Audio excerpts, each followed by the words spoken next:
Assalamualaikum warahmatullahi wabarakatuh. Halo sahabat Sharing on Me, hari ini kita akan latihan soal tes wawasan kebangsaan Oktober 2025 materi tentang Pancasila. Semoga bermanfaat. Soal pertama, pemerintah menggagas kebijakan ekonomi berbasis kompetisi produktif yang mendorong masyarakat berlomba mencapai hasil maksimal tanpa membatasi strategi masing-masing. Dari sudut pandang Pancasila sebagai ideologi terbuka, kebijakan tersebut harus A. Diterima karena mencerminkan semangat kerja keras dalam pembangunan nasional. B. Ditolak karena bertentangan dengan semangat globalisasi ekonomi. C. Diterima sepanjang meningkatkan efisiensi nasional. D. Dikritisi bila mengabaikan keseimbangan antara kompetisi dan keadilan sosial. E. Ditolak sebab mengarah pada individualisme ekonomi. Jawabannya adalah D. Dikritisi bila mengabaikan keseimbangan antara kompetisi dan keadilan sosial. Kita bahas bersama-sama ya. Dari soal ini kita lihat itu ada beberapa kata-kata atau poin-poin penting. Yang pertama itu ada kata-kata kompetisi produktif. Selanjutnya hasil yang maksimal. Selanjutnya ini tanpa membatasi. Jadi kompetensinya tanpa membatasi. Dan berhubungan dengan ideologi terbuka. Apa itu ideologi? Ideologi terdiri dari dua kata, idea dan logos. Idea adalah ide, logos adalah ajaran atau ilmu. Ideologi terbagi menjadi dua, ideologi tertutup dan ideologi terbuka.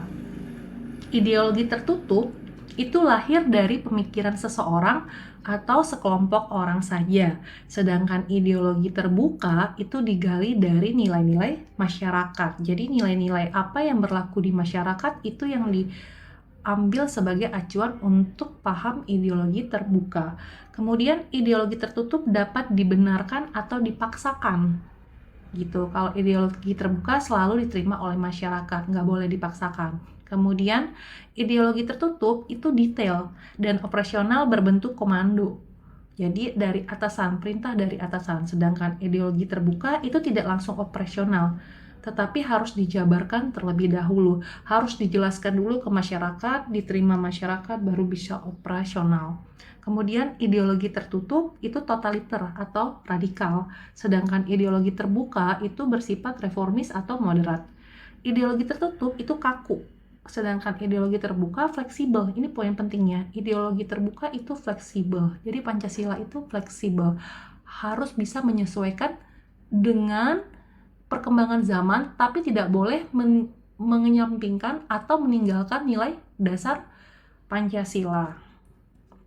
Nah, option yang A, kenapa kurang tepat? Karena diterima karena mencerminkan semangat kerja keras dalam pembangunan nasional. Nah, semangat kerja keras itu memang positif, tetapi Pancasila itu tidak boleh hanya dinilai dari aspek produktivitas, tidak boleh dinilai hanya dari aspek hasil. Harus ada keseimbangan dengan nilai keadilan sosial agar tidak terjadi ketimpangan akibat kompetisi bebas. Di soalnya kan dijelaskan tidak membatasi. Berarti bebas. Kalau tidak membatasi, bebas itu bisa mengancam nilai-nilai keadilan sosial. Takutnya dari kompetisi ini hanya menguntungkan orang-orang tertentu gitu. Kalau B ditolak karena bertentangan dengan semangat globalisasi ekonomi. Ini salah konsep ya teman-teman. Justru kompetisi produktif itu sejalan dengan semangat globalisasi ekonomi. Kita membutuhkan kompetisi untuk kemajuan pemerintahan. Kemudian yang C, diterima sepanjang meningkatkan efisiensi nasional. Ini hampir benar, tapi belum lengkap. Efisiensi itu penting, tetapi Pancasila menuntut adanya keseimbangan antara efisiensi, aspek ekonomi, dan pemerataan aspek keadilan sosial. Jadi tidak cukup hanya efisiensi. Jadi kalau efisien, sesuatu itu kita kerjakan efisien, tapi tidak mempertimbangkan nilai pemerataan, sila kelima, nilai keadilan sosial bagi seluruh rakyat Indonesia, maka program itu atau kompetensi itu atau apapun yang dicapai dari kegiatan itu tidak bagus ya teman-teman. Jadi intinya harus selaras antara apa yang kita ingin capai sesuai dengan perkembangan zaman dengan nilai dasar Pancasila. D. Dikritisi bila mengabaikan keseimbangan antara kompetisi dan keadilan sosial. Ini tepat dan paling sesuai dengan prinsip ideologi terbuka ya teman-teman. Pancasila sebagai ideologi terbuka itu harus menerima inovasi dan kompetisi. Harus mau menerima. Selama tidak menggeser nilai dasar seperti gotong royong dan keadilan sosial. Jadi boleh dijalankan asal tidak bertentangan. Yang ditolak, ini kurang tepat karena penolakan total bertentangan dengan prinsip ideologi terbuka. Kalau kita nggak mau menerima kompetisi, kita nggak akan berkembang, negara kita nggak akan maju, masih gitu-gitu aja. Karena kaku kalau nggak ada kompetisi, itu sesuai dengan ideologi tertutup, sedangkan ideologi terbuka kan harus fleksibel. Nah, inti konsepnya itu adalah ideologi terbuka itu menerima pembaruan sepanjang tidak menyalahi nilai dasar. Kompetensi produktif boleh selama tetap menjunjung keadilan sosial dan gotong royong. Pancasila bukan anti kompetisi, tetapi anti eksploitasi. Selagi kompetisinya itu sesuai dengan nilai-nilai Pancasila, sila pertama sampai sila kelima. Sila pertama itu ada beberapa butir, teman-teman pahami. Sila kedua ada beberapa butir Pancasila, teman-teman pahami. Sila ketiga juga ada beberapa butir. Sila keempat juga teman-teman pahami. Sila kelima juga teman-teman pahami. Dari nilai-nilai butir Pancasila ini, teman-teman kalau sudah paham, ketika melihat soal, teman-teman akan tahu arahnya soal ini maunya kemana. Jadi BKN atau ujian CPNS itu tidak akan pernah mengeluarkan soal yang low. Dia akan memberikan soal yang hot, membuat kita berpikir. Dia tidak akan menanyakan butir Pancasila sila kedua bunyinya apa, tidak akan. Dia akan memberikan soal implementasi dari butir-butir tersebut. Jadi kalau kita tidak paham, maka kita tidak akan bisa menjawab soal-soal tersebut.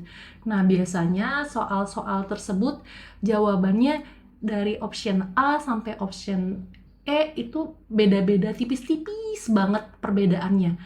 Tapi selagi kita tahu konsep dasar bahwa misalnya ideologi terbuka itu adalah fleksibel dan tetap harus mengacu pada nilai dasar Pancasila, soal mau diputer gimana pun insya Allah kita bisa jawab. Biasanya tipe-tipe jawaban yang benar adalah jawaban yang tidak terlalu mendominasi, tidak terlalu bagus atau tidak terlalu buruk. Jadi harus berada di tengah-tengah. Kalau ada suatu problem di soal, kita harus mampu mengatasi segala hal permasalahan di dalam soal itu. Nah, biasanya itulah yang benar. Gitu. Terima kasih, semoga bermanfaat. Untuk soal 2 sampai ke 5, teman-teman bisa baca dan bahas di grup Telegram kelas SKD CPNS 2026, berlaku hanya untuk peserta kelas. Semoga bermanfaat. Apabila ada yang salah, saya mohon maaf. Terima kasih. Assalamualaikum.